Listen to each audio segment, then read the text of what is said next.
Yo, meeting at the coffee every Asimbrum electoral area and a way. Now about Asimbrum electoral area. Be a unit committee member. Meboa honorable William Brafo. Asimbrum electoral area honorable. Now in prim utu enihwe etifi epue ene atoya utumi hu say ice screening bi erikoso. Na ice screening erikoso yi honorable William Brafo ni initiative odere ede aboa ne manfo mpanyini ne mmofra na wɔatumi aboa na wɔn apɔmuden atumi asipi asita ɔna bobedi ade wenye ne edikan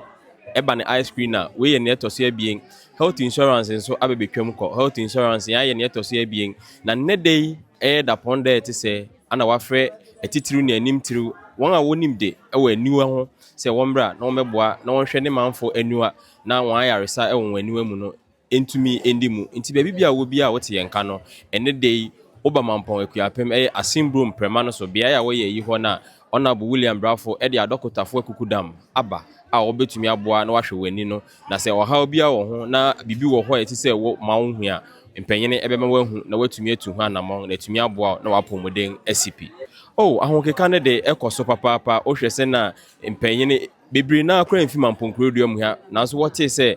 Honorable William Brafo afi dwumadi bi a ɛte sɛ ase no wɔn aba ma wɔn nso abɛhwɛ sɛnea wɔn ani no ɛho haw ɛtefa ɛsan sɛ wokɔ ayaresabea sɛ wokɔ akɔhwɛ wɔn ani ho haw a yɛn nyinaa yɛnim ka a ɛwɔ hɔ a wɔbɛbɔ nanso ɛsan sɛ Honorable akɔfa mpanyinfo yi aba sɛ wɔn bɛboa ne manfo nti no ɛka biara ɛnni hɔ ɛma wo ɛno nti ama aboa ama nkuro ahorow so efi tutu ɔbosom ase mpo no ɛfa no ɛyɛ ANC akuapem North constituency bebree na afi akyikyi ɛne bɛnkyɛɛ aba sɛ wɔn abɛhwɛ na wɔn apɔmuden ɛwɔ wɔn ani ho no atumi asipi asita nti ne yɛka kyerɛ Honorable William Brafo no sɛ nyankopɔn nhyira no yɛnim sɛ nea ɔyɛ yi